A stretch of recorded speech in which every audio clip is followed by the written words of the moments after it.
ඔබ නැවතත් සඳුදා නුගසෙවණත් එක්ක අද දවසේ අපි වැඩිපුර කාලයක් වෙන් කරනවා කාන්තාවන් ගැන කතා කරන්න. අද ජාත්‍යන්තර කාන්තා දිනය සැමරීම වෙනුවෙන්. ඉතින් ඔබ දන්නවා කාන්තාව කියන්නේ විවිධ අවස්ථාවල විවිධ භූමිකාවන් නිරූපණය කරන කෙනෙක්. ඇයට සමාජය තුළ හොඳ ක්‍රියාකාරිනියක් ලෙස කටයුතු කරන්න අවස්ථාවක් තියෙනවා. ඒත් එක්කම අපි කතා කරන සනස ව්‍යාපාරය පිළිබඳව වසර 23ක් පුරාවටම ග්‍රාමීය සංවර්ධනය ගොඩනගන්න ඉතා විශාල දායකත්වයක් ලබා දීපු ආයතනයක්. ඉතින් උදෑසනම ඉඳන් කාන්තාවන් ගැන කතා කරපු නිසා ඒ වෙනුවෙන් කාන්තා නියෝජනයන් 4ක් එක්කයි අද අපි සනස ව්‍යාපාරය පිළිබඳව කතා කරන්න සූදානම් වෙන්නේ. කාන්තාවන් පහු කරන විවිධ අවධීන් එක්ක විවිධ කාලයන් නියෝජනය කරන කාන්තාවන් 4 දෙනෙකුට අද අපි එන්න කියලා ආරාධනා කරා. මුලින්ම ඉන්නවා උත්තමාවී සනස උත්තමාවී සමාගමේ සභාපතිනි බී.එම්. කිරිවන්දනී මහත්මිය. සුබ උදෑසනක් ඔබතුමීට.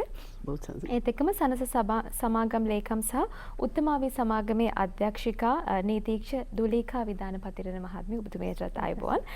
ඊළඟට ඉන්නවා අපිත් එක්ක ජ්‍යෙෂ්ඨ කළමනාකාරිණී එස්.ටී.බී. බැංකුවේ නිලූපමා මදුරාවල මහත්මිය. අවසාන වශයෙන් සනස මහා සංගමයේ sannivedana කළමනාකර උදාරී නාරන්ගොඩ. ඔබ සියලු දෙනාම කාන්තා දිනය වෙනුවෙන් අපි පිළිගන්නවා.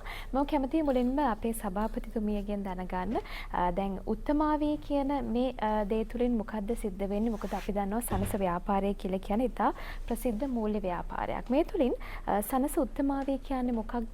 මේකෙන් සිද්ධ වෙන කාර්යභාරය මොකක්ද විශේෂයෙන්ම කාන්තාවන්ට?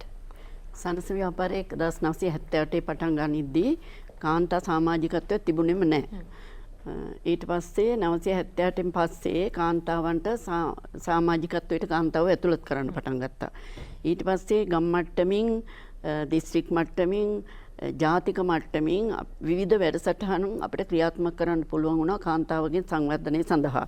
ඒ අවදියේ කාන්තාවන්ට බැංකු ගනුදෙනු පාස් පොතක් පාවිච්චි කරන ඒවා එහෙම දැනගෙන හිටියේ නෑ. ඒතකොට සනසේ මූලිකම අරමුණ තමයි මේ ඉදිරි කිරීම, දියුණු කිරීම. ඒතකොට මේ කටයුත්ත තමයි අපි මුලින් ආරම්භ කරේ කාන්තාවොත් එක්ක. ඒතකොට ඒ තුලින් කාන්තාවන්ගේ ආර්ථික ශක්තිය දියුණු කරන්න අපි විවිධ වැඩසටහන් ක්‍රියාත්මක කරා. ඔවුන්ට අඳුන්වලා දුන්නා යම් යම් ස්වයං රැකියා දේවල් පිළිබඳ දැනුවත් කිරීම සහ ප්‍රායෝගික කටයුතු තුලින් ඒ කාන්තාව ඒවට යොමු කිරීමට. ඊට පස්සේ අපි ගෘහ කළමනාකරණය, මූල්‍ය කළමනාකරණය වගේ දේවල් ඒ අයට අඳුන්වලා දුන්නා. එතකොට මේ වැඩසටහන් තුලින් කාන්තාවන්ගේ ආර්ථික ශක්තිය දියුණු කරන්න කටයුතු කරා. කල් යනකොට අපි ව්‍යවසායකත්ව සංවර්ධනය කියලා ඒගොල්ලන්ට හොඳට ව්‍යාපාරික තත්වයට පත්කරන්න අපි කටයුතු කරා. එතකොට මෙහෙම අවුරුදු 10ක් මේ අපි 1978 සනස ව්‍යාපාරය ආරම්භ කරේ. එතනින් පස්සේ 10 අවුරුද්දක් විතර කල් යනකොට අපි මේ වැඩසටහන් කරද්දී අපේ රටේ තත්ත්වයක් කාන්තාවන්ට වෙන හිංසනයන්, දරුවන්ට වෙන කරදර, මේ එහෙම දේවල් ඊළඟට වියපත් ජනගහනය වැඩිවීම, ඊට පස්සේ බෝනවන රෝග ප්‍රවණතාවයක් ඇතිවීම. ඒතකොට මේ වගේ දේවල් ඊළඟට ශනික විවාහ, ශනික දික්කසාද මේ වගේ දේවල් සමාජයේ වැඩි වෙනකොට මේ දේවල් ඔක්කොටම වැඩියෙන් මුණ දෙන්න, මේ අභියෝගවලට වැඩියෙන් මුණ දෙන්න වෙන්නේ කාන්තාවන්ට. ඒ හින්දා අපි මේ තත්ත්වයන් අවබෝධ කරගෙන කාන්තාවන් සඳහා අපි දැන් මෙතන අපි මේ උත්තමාවී සමාගම අපි වැඩ කරන්නේ මේ අපේ සනස ව්‍යාපාරය තුළ තියෙන අනිකුත් ආයතනත් එක්ක. ඒතර මෙතන මාත් එක්ක මේ නිලූපමිසින් දුලීකා මිස් ඉන්නවා රක්ෂණ සමාගම වෙනුවෙන්. ඊළඟට බැංකුව වෙනුවෙන් අපේ නිලූපමා මිස් ඉන්නවා. ඊළඟට සනස මේ පත්තරේ ලියන කතෘතුමිය අපේ උදාරි මිස් ඉන්නවා. එතකොට අපි මේ හැම පැත්තක්ම ගැන කල්පනා කරලා අපේ කාන්තාවන්ගේ තත්ත්වයන් දියුණු කිරීම සඳහා අපි කටයුතු කරනවා. එතකොට මේ අපි විශේෂයෙන් කටයුතු කරපු එකක් තමයි බෝනෝන රෝග නැති කිරීම ගැන අපි වැඩි අවධානය යොමු කරුවා. මේක දැන් බහුල වශයෙන්ම අපි මැරෙන්නේ හුඟක් වෙලාවකට එක්ක දියවැඩියාව, එක්ක මේ ප්‍රෙෂර් හැදිලා පිළිකා බහුල වෙලා තියෙනවා. පිළිකාව ඒකත් බෝනවන රෝගයක්නේ. එතකොට මේ ව්‍යායාම කාන්තාවන් කරන්නේ නැහැ. ආහාර රටාව අධික උදාර පරිභෝජන රටාවකට අපි යොමු වෙලා තිනවා අපේ රටේ සමාජය එහෙම පිටින්ම. එතකොට මේ සෑම අවස්ථාවකදීම මේවෙන් ඇතිවන ගැටලු වලට මුහුණ පාන්න වෙන්නේ කාන්තාවන්ට. ඒ හින්දා මේවා මගහරවා ගැනීම සඳහා වියපත් වීම කළමනාකරන වැඩසටහන කියන එක කරා. ඒක ගැන විස්තර අපේ දුලි කමිස් හොඳට පැහැදිලි කරයි. ඒත් එක්කම අර අපි උපදේශන සේවා වැඩසටහනක් කියලා පටන් ගත්තා. මොකද කාන්තාවන්ට කතා බහ කරලා ගැටලු විසඳා ගන්න ගෙද ගෘහය තුල වුණාවත් පිටත වුණාවත් සිදුවෙන දේවල් ගැන කතා කරන්න කවුරුවත් නැහැ. ඉස්සරලන් හිටියා කොහොම ළඟ ඉන්න ගෙවල් එක්ක. දැන් හැමෝම වෙන් වෙලානේ ඉන්නේ.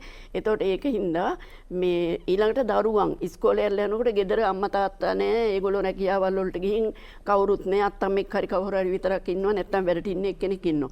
එතකොට මේ නිසා මේ තත්ත්වයන් ගැන කල්පනා කරලා කාන්තා හිංසනය, දරුවන්ට සිද්ධ වෙන අපරාධ මේ දේවල් ගැන කල්පනා කරලා අපි උපදේශන සේවාවක්, මිතුරු උපදේශන සේවාවක් කියලා ආරම්භ කරා.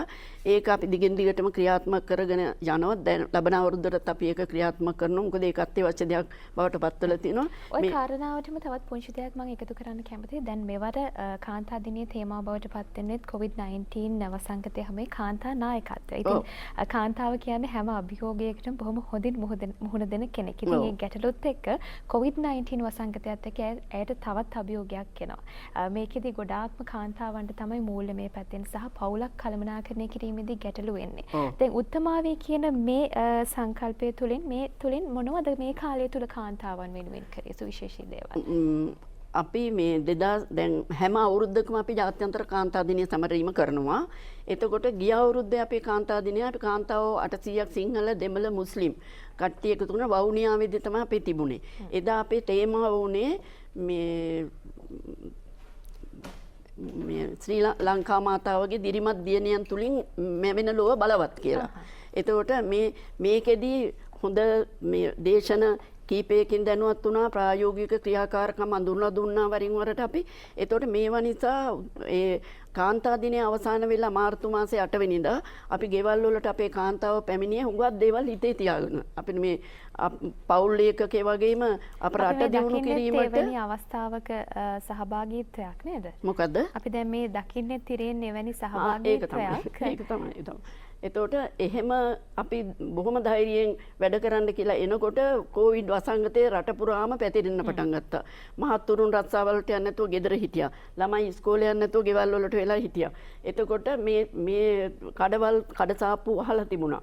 ගමන් කරන්න වාහන පහසුකම් නැති වුණා. ඒතර මේවා නිසා කාන්තාවෝ දැන් අපි උත්තමාවි සමාගම හැටියට කල්පනා කරලා අපි එදා මාර්තු 8 වෙනිදා කතා කරගත්තේ මොනවද?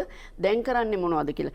ඒ අනුව අපි මෙතෙන්ට ගැලපෙන විදිහට අම්මාතේ තමයි වගකීම තියෙන්නේ දරුවන්ට කන්න දෙන එක, ගෙදර සෞඛ්‍යමත් තත්වයකින් පවත්වා ගන්න එක මේ දේවල්. ඒකින්ද අපි අතට මුදලක් ලැබෙන තමන්ගේ සෞඛ්‍ය ආරක්ෂා වෙන විදිහ වැඩසටහනක් තමයි මේ වෙලාවේ කරන්න ඕනන්නේ කියලා අපි ලියුම් යවන්නත් බෑ මේ වෙලාවේ. ඒකින්ද දුරකථනයෙන් සහ මේල් පණිවිඩ මගින් සනස සමිති 50ක සභාපතිවරුන් සහ ඒ සමිතිවල කාන්තා නායිකාවෝ දෙන්න ඒගොල්ලොත් එක කතා කරගෙන අපි ඒක තමයි ඒක රාශී වීම සිද්ධ වෙන්නේ. ඔව්. දැන් මම ඊළඟට දුලීකා විදානපතිරණ මහත්මයාත් එක්ක කතා කරන්න සූදානම්. ඔබ නීතිඥවරියක්. ඒත් එක්කම දැන් උත්තමාවේ සමාගම හඳුන්වා දීපු මේ වියපත් වීම කළමනාකරණය කියන වැඩසටහන ගැනත් අපි මතක් කරමු. මොකද සමහර වෙලාවට මේ පිළිබඳ දැනුවත්භාවයක් අඩු වෙන්න පුළුවන්. මේ පිළිබඳ දැනුවත් කිරීම අද වගේ දවසක වැදගත්. අපි කල්පනා කරොත් වියපත් වීම කළමනාකරණය වැඩසටහන හඳුන්වා දෙන්න හේතුව කුමක්ද කියලා ගැහුවොත් දැන් අපි සභාපතිනිය කතා කරා වගේ කාන්තාවගේ අතේ අනාගතයේ දරුවන්ට ලොකු ක්‍රියාකාරී කොට්ටාශයක් විදියට සෑහෙන වගකීමක් පැවරිලා තියෙනවා.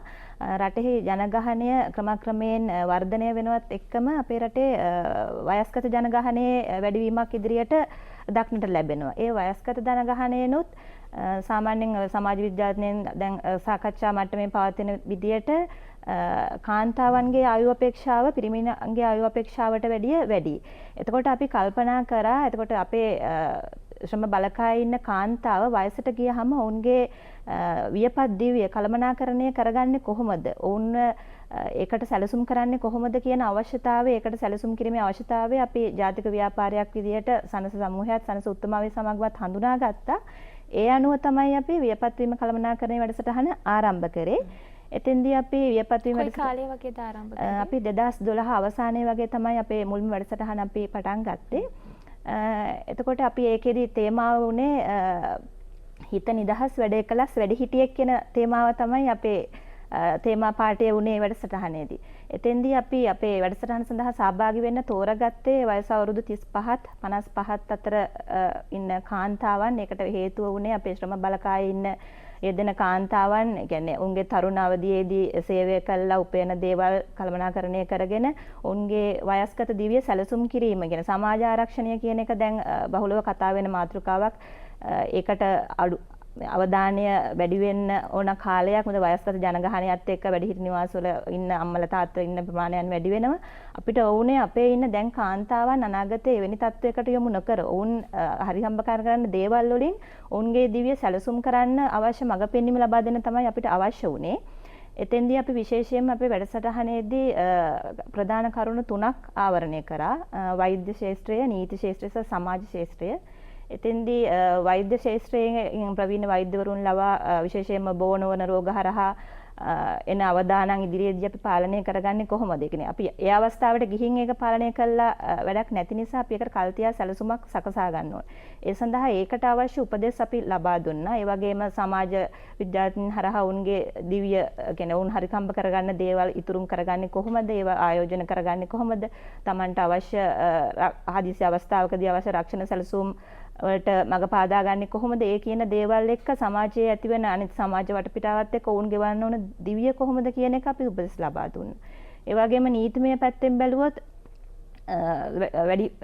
වැඩිහිටි වයසට පත්වන්න කලින්, ඒ කියන්නේ තමන්ගේ දූ දරුවන් ඉඳලා තමන්ගේ තියෙන දේපල ප්‍රශ්න දේපල බෙදී යාම, ඒ දේවල් නිර්වුල් කරගෙන යන්නේ කොහොමද? කියන්නේ අපේ වැඩසටහන් වලදී ගොඩක් වැඩිහිටි අම්මාවරුන්ට කාන්තාවන්ට තිබුණු ප්‍රශ්නේ තමයි තමන්ගේ දේපල. ඒ කියන්නේ තමන් වයසට ගිහිල්ලා තමන්ගේ දරුවෝ තමන්ට සලකන එකක් නැහැ. එතකොට තමන් මොනවද කරන්නේ? ඒ වගේ දේවල් තමයි උන්ට තිබුණු ගොඩක් ගැටලු. ඒවට අපිට උපදෙස් ලබා දුන්නේ. ඒ හැම දෙයකින්ම අපි බලාපොරොත්තු වුණේ, ඒ කියන්නේ හිතමු දැන් පවුල්වල ගොඩක් ඉන්න එක දරුවයි දෙන්න. එතකොට අම්මට තාත්තට සලකන්න කෙනෙක් නැහැ. එතකොට දරුවන්ටත් බරක් නොවි මේ කාලයේදී ඉන්න තරුණ මව කාන්තාව අනාගතයේදී හොඳ පාලනයක් ඇතුව තමන්ගේ වයස්ගත දිවිය සැලසුම් කරගන්න විදිය තමයි අපි වැඩසටහන පුරාවට කතා කරේ. අපි 2012 අවසානයේ පටන් අරගෙන වැඩසටහන් මේ වෙනකොට 16ක් වගේ සාර්ථක කරලා තියෙනවා. ඒ විශේෂයෙන්ම අපේ සනස සමූහයේ සනස සමිති හරහා, ප්‍රාථමික සමිති හරහා අපේ සනස සමිති වල ගොඩක් විශේෂයෙන් කාන්තා දායකත්වය දැන් ක්‍රමක්‍රමයෙන් වර්ධනය වෙලා තියෙනවා. ඔවුන් ඒකරාශී කරගෙන තමයි අපි මේ සියලු වැඩමුළු පැවැත්වුවේ. ඊළඟට මම කතා කරන්න සූදානම් නිරුපමා මදුරාවල මහත්මියත් එක්ක. ඔබතුමී නියෝජනය කරන්නේ STB බැංකුව. දැන් බැංකුවත් එක්ක ගොඩාක් කලාවට ග්‍රාමීය වශයෙන් සියලු දෙනාම ගනුදෙනු කරන්න පැමිණෙනවා. ශ්‍රම බලකාය අතින් ගත්තාම කාන්තාව නිරුපමා මහත්මිය වැඩි කොටසක් නියෝජනය කරන, විශේෂයෙන්ම ව්‍යවසායකින් විදිහට කාන්තාවන් මේ වෙනකොට ඉදිරියට එමින් ඉන්නවා තමන්ගේම ව්‍යාපාර ආරම්භ කරමින්. මේ කාරණාව තුළින් කාන්තාවන්ට හඳුන්වලා දීලා තියෙන අවස්ථාවන් මොනවද? ඔවුන්ට මූල්‍යමය අතින් සහ නිකුත් සේවාවන් අතින් STB බැංකුව විදිහට මොන වගේ සේවාවන්ද ඔවුන්ට සපයන්නේ? මෙතනදී STB බැංකුව විදිහට මූල්‍ය සේවාවන් රාශියක් විශේෂයෙන්ම කාන්තාවන් අරමුණු කරගෙන හඳුන්වලා දීලා තියෙනවා. අපේ ඇත්තටම සම්පූර්ණ ගනුදෙනුකාර අංශය ගත්තත් වැඩි හරියක් අපිත් එක්ක 43ක් වගේ ප්‍රතිශතයක් අපිට පෙන්වුම් කරනවා අපිත් එක්ක ගනුදෙනු කරන්නේ කාන්තාවන් කියලා. ඉතින් මෙතනදී අපි දකිනවා කාන්තාවකට දැන් මේ උත්තමාවි සභාවේ සමාගම සභාපතිනිය පෙන්වුම් කරා මොනවද තියෙන ගැටලු, මොනවද ඇති වෙන්න පුළුවන් ප්‍රශ්න කියන එක.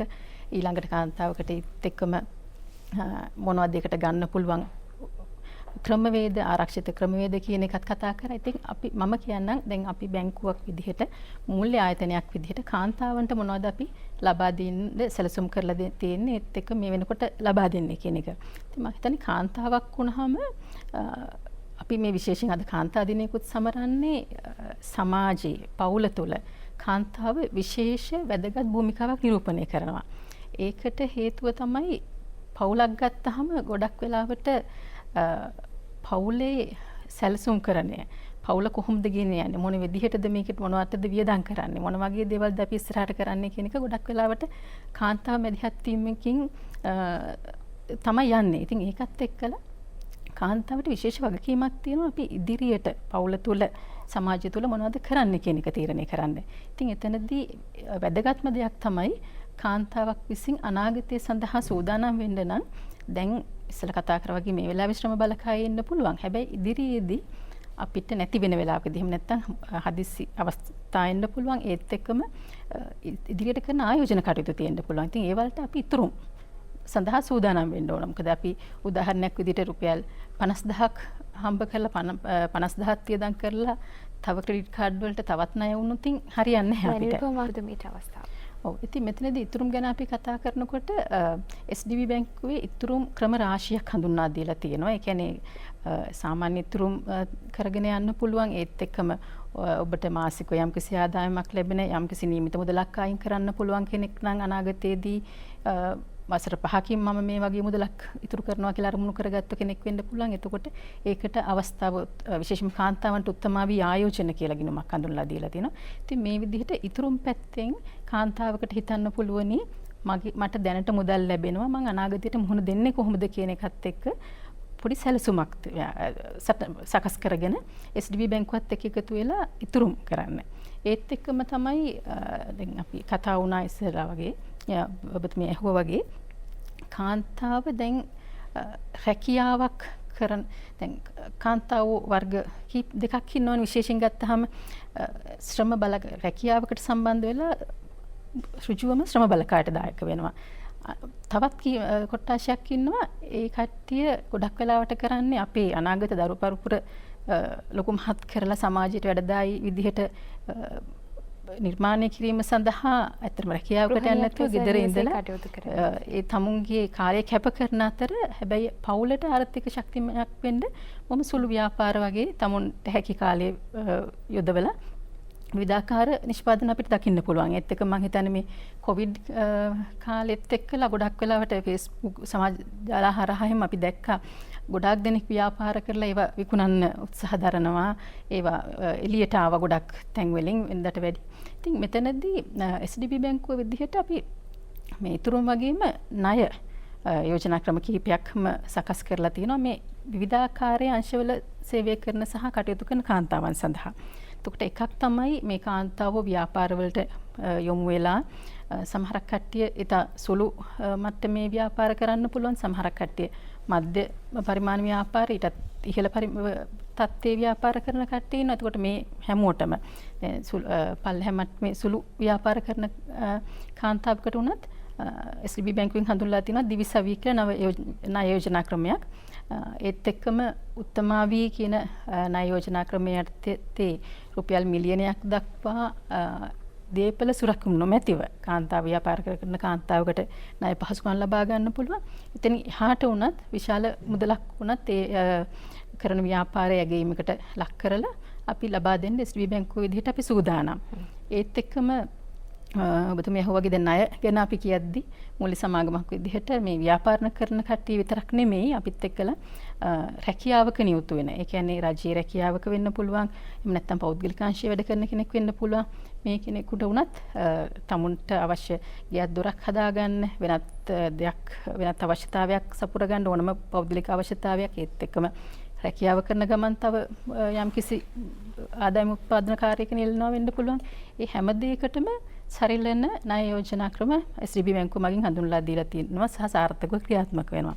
ඉතින් මම හිතන්නේ ණය මූල්‍ය පහසුකම් ගැන සලකා බැලුවොත් අපිට මේ දෙක විශේෂයෙන් කියන්න පුළුවන්. ඒත් එක්කම දැන් මේ කොවිඩ් නිසා අපිට බැංකුව විදිහට මොනවද අපිට කරන්න පුළුවන් උනේ කියන එක ගැන කතා කරොත් SDB බැංකුව විසින් ලබන පසුගිය වසර තුල ඇත්තටම අපි ආරම්භ කරපු ඩිජිටල් සේවාවන් රසක් තිබුණා.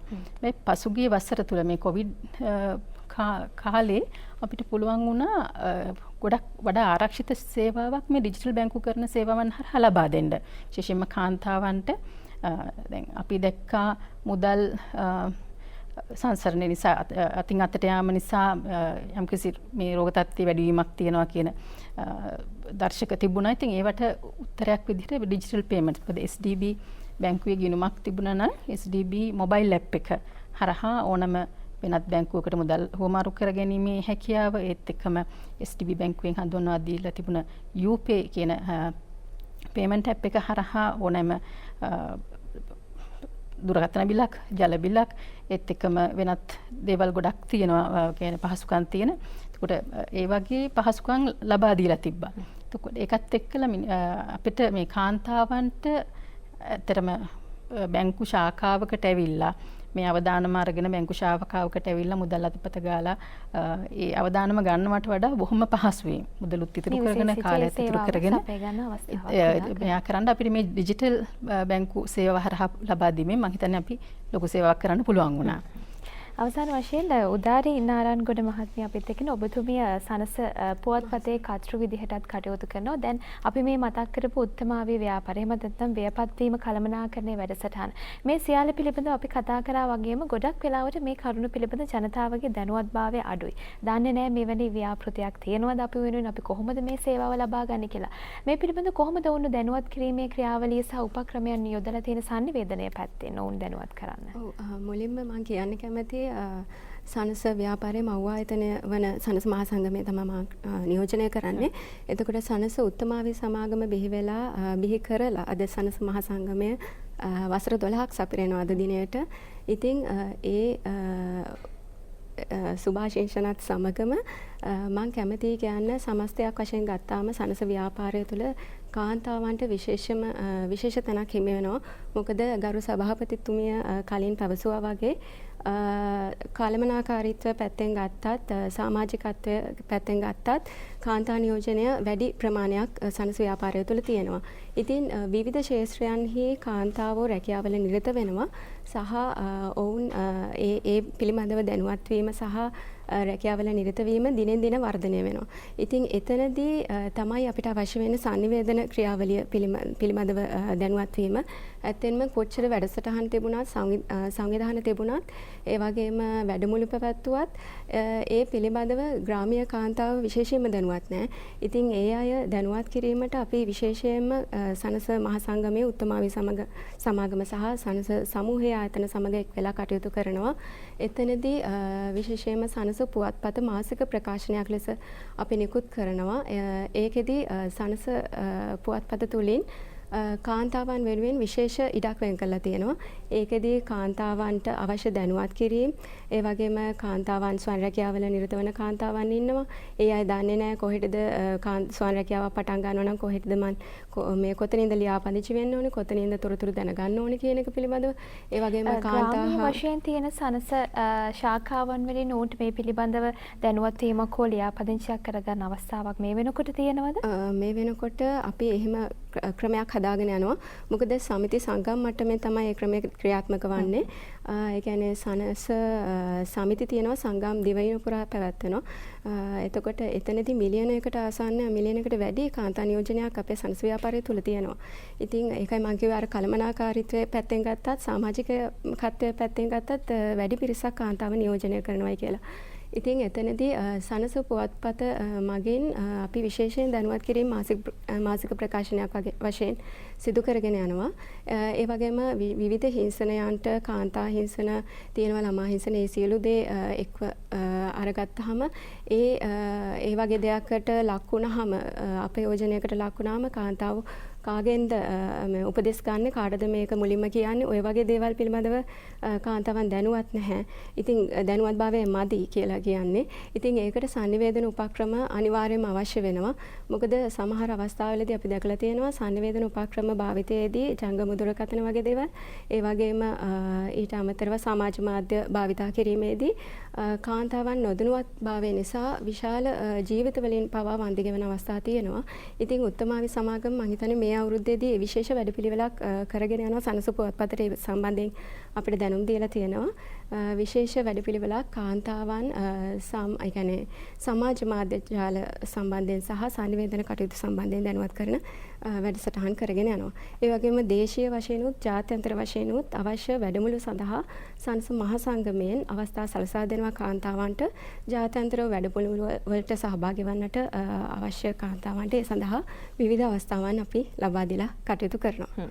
ග්‍රාමීය වශයෙන් කාන්තාව දිරිගන්වන්න සවිබල ගන්වන්න සනස ව්‍යාපාරය තුළින් ලැබෙන්නේ ඉතා විශාල සහයෝගයක්. ඉතින් මම කැමති ඔබ අතුරින් යම් කෙනෙකුගෙන් පිළිතුරක් ලබා ගන්න. දැන් පහුගිය කාලය තුල සහ මේ ගෙවෙමින් යන කාලයත් අපිට හරි අමාරු කාලයක්. විශේෂයෙන්ම අර අපි සඳහන් කරා වගේ රජුවම කාන්තාවන් ඉන්නවා රැකියාව සඳහා දායකත්වයක් ලබා දෙන. ඒ වගේම පවුල තුල ඒ රැකවරණය සැලසමින් පවුලේ කටයුතු කරමින් පවුලට ශ්‍රම දායකත්වයක් ලබා දෙන්න බොහෝ ග්‍රාමීය කාන්තාවන් මේ වෙනකොට උත්සාහ කරනවා. දැන් පහුගිය කාලයත් එක්ක ව්‍යාපාර අවස්ථාවන් ගොඩාක් අපිට විවෘත වුණා. ඒත් එක්ක මේ උත්තමාවී කියන ව්‍යාපාරය තුලින් එවැනි නව ව්‍යාපාර ආරම්භ කරන්න ඉන්න සංරැකිය ආරම්භ කරන්න ඉන්න කාන්තාවන් වෙනුවෙන් හඳුන්වා දීපු දේවල් තියෙනවද? උන්ට ණය පහසුකම් ලබා ගන්න විශේෂ දෙයක් දුන්නද? අපි කෙටි පිළිතුරක් ලබා දෙමු. අපි එක වැඩසටහනක් අඳුනලා දුන්නා කාන්තාවන්ට අපට ආදායම් ලැබෙන සහ පවුලේ සෞඛ්‍ය ආරක්ෂා කරගන්න. ගෙවතු සංවර්ධන වැඩසටහන කියලා. මොකද කාන්තාවෝ ගෙදරමනේ මේ දවස් ටිකේ ඉන්නේ. ස්වාමි පුරුෂයොත් ඉන්නවා හුඟක් වෙලාවට ඒගොල්ලන්ට රස්සාවට යන්නේ නැහැ. ළමයිත් ඉන්නවා. එතකොට දරුවන්ට ඒ අම්මලාට අපි අඳුනලා දුන්නා එක වත්තක එක සමිතියක කාන්තාවෝ 10 දෙනෙක් කෙහෙල් පැල 10ක්. ඇම්බුම් කෙසෙල් පැල 10ක් කියලා. මේම සමිති 50කට අපි අඳුනලා දුන්නා ඒ වැඩසටහන ක්‍රියාත්මක කරා. එතකොට මාර්තු ගිය අවුරුද්දේ මැයි 29 වෙනිදා තමයි ඒක අපි පටන් ගත්තේ කෙසෙල් හිටෙව්වේ. එතකොට 50ක් කිව්වහම සමිති 37ක හරියට මේ දවසේ කැවුම් කිරිබත් කාලා ඒ කියන්නේ ආරම්භ කරා 10 දෙනෙක්නේ. එතකොට එහෙම ඒක ඉතා සාර්ථක වෙනවා. දැන් කෙසෙල් කැන් වැටෙනවා අවුරුද්ද වෙනකොට. අවුරුද්දක් ගියාමනේ කෙහෙල් කැන් වැටෙන්නේ. ඉතින් අපි ප්‍රාර්ථනා කරනවා මේ ක්‍රියාවලිය දිගින් දිගටම කාන්තාවන් වෙනුවෙන් ඉදිරියට කරගෙන යන සනස ව්‍යාපාරයට ශක්තිය ලැබෙන්න කියලා. එහෙමනම් බෙහෙවින් ස්තුතිවන්ත වෙනවා අද අපිත් එක්ක එකතු වුණා උත්තමාවී සමාගමේ සභාපතිනි බී.එම් කිරිවන්දනී මහත්මිය. එක්කම සමාගමේ අධ්‍යක්ෂිකා නීතිශී දුලීකා විදානපතින මහත්මිය, ජ්‍යෙෂ්ඨ කළමනාකාරී එස්.ටී.බී බැංකුවේ නිලුපමා මදුරාවල මහත්මිය සහ සනස මහ බැංකු සංගමේ සංනිවේදන කළමනාකරු උදාරී නාරන්ගොඩ මහත්මිය. ඔබ සියලු දෙනාටම